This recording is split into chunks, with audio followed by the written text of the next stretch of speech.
आ चुका है आईसीएसआई का गोल्डन अटेम्प्ट और इस बार हम सब पास होने वाले हैं। आई नो बहुत सारे बच्चे आजकल इस गोल्डन अटेम्प्ट के वर्ड से काफी ज्यादा जुड़े हुए हैं और काफी ज्यादा strategies, tips and tricks find out कर रहे हैं। तो आज मैं आपको सिर्फ एक चीज बताऊंगी, सिर्फ एक टिप, सिर्फ एक स्ट्रैटेजी, एक माइंडसेट जिससे आप आसानी से ये गोल्डन अटेम्प्ट क्लियर कर पाओगे। Hello students, I am CS Jaspreet Dhanjal. Welcome back to my channel. I hope that you all are studying and preparing for your upcoming attempts. So ये golden attempt का जो भूत है ना, ये बिल्कुल सवार है बच्चों के ऊपर। बहुत सारे बच्चों को नहीं पता कि गोल्डन अटेम्प्ट क्या होता है, ये मुझे रियलाइज हुआ तो मैं बता देती हूँ। बेसिकली दिसंबर में आईसीएसआई ने बहुत अच्छा रिजल्ट निकाला था, तो उम्मीद होती है कि अगले कुछ अटेम्प्ट्स में भी उसका एक रिफ्लेक्शन आएगा, तो इसलिए हम इन्हें गोल्डन अटेम्प्ट्स कहते हैं। लेकिन एक चीज मैं आपसे कहना चाहती हूँ, ये वाली जो उम्मीद है ना, ये आपको ले डूबेगी। Yes, you hear me right, ये आपको ले डूबेगी। व्हाई? बिकॉज जब हमें पता है कि कोई चीज हमें आसानी से मिल जाएगी, तो बहुत सारे बच्चे टिप्स, ट्रिक्स, स्ट्रैटेजीज और एक मॉडरेशन वाला पॉइंट आया था, उस पर भी फोकस करते हैं।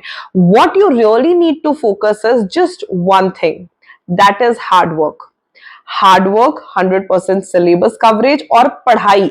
इन नटशेल पढ़ाई। शॉर्टकट्स को छोड़ दो, टिप्स ट्रिक्स को छोड़ दो, मॉडरेशन मार्क्स को छोड़ दो, but you really need to study. अब मैं राइटिंग प्रैक्टिस के सेशंस लेती हूं। अगर मैं बच्चों को बोलूं सिर्फ तुम राइटिंग प्रैक्टिस करना सीख जाओ, लेकिन पढ़ना मत, रिवीजन मत करके जाना, कुछ भी लिखना, अच्छे से लिखना, will they get marks? No, क्योंकि at the end of the day तुम्हारा कंटेंट भी उतना अच्छा होना चाहिए। You really need to know this.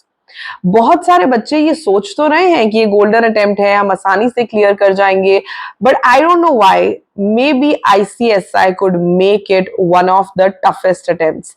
Past में भी ऐसा हुआ है, जब बच्चे एक स्टेगनेंसी पे आ जाते हैं, जब उन्हें पता चल जाता है कि इसी टाइप के क्वेश्चंस आते हैं, इसी टाइप के इन चैप्टर्स में से इतने क्वेश्चंस आते हैं, at that point of time ICSI changes the pattern completely.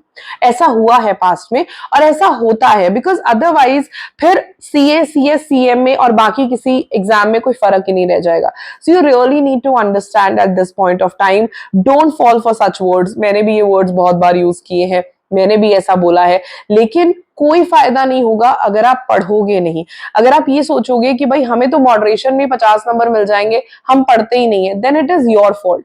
Moderation में भी वही बच्चा नंबर लेके जाएगा जिसकी शीट में कुछ होगा, कुछ वैल्यूएबल होगा, rather I should say like that, right? So this is very very important. कभी भी ये मत सोचो and never take such institutes easily कि ओ बस पेपर आ जाएगा और ये तो हमें धक्के मार मार के निकाल के सीएस बना देंगे। ऐसा कुछ भी नहीं होने वाला।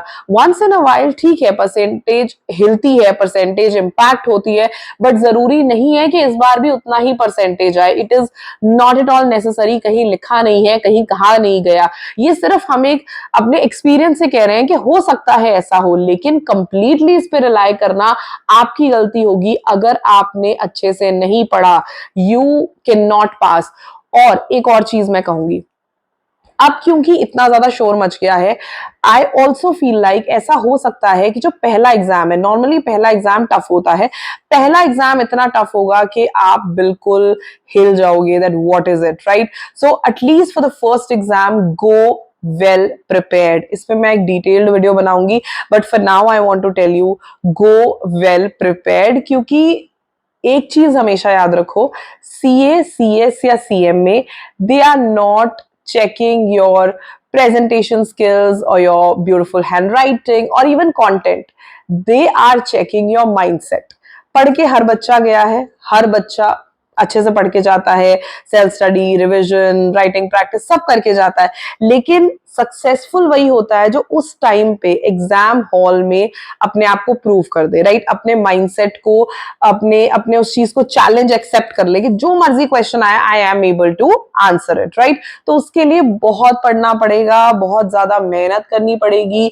Don't fall for such words, golden attempt, silver attempt, platinum attempt, it could cost you very badly, right? So मेरा आपसे यही सजेशन है कि अभी भी वक्त है, मेहनत पे फोकस करो। हाँ, अच्छे अटेम्प्ट्स हैं, अपॉर्चुनिटी ली जा सकती है, लेकिन मुझे नहीं लगता कि आपको इस चीज को बहुत ज्यादा अहमियत देनी चाहिए, बल्कि ठीक है, हमें समझ आ गया, हमने एनालिसिस किया, लेकिन अब हम फोकस करेंगे पढ़ाई पे। पढ़ाई पे मैक्सिमम फोकस करो। आखिरी महीना आपके पास रह गया है मई का, इसे मैक्सिमम यूटिलाइज करो, इफेक्टिवली यूटिलाइज करो, so that you can clear the exams very easily. I will see you very soon in another video. Till then, stay happy, stay blessed, and keep the preparations on. Bye bye.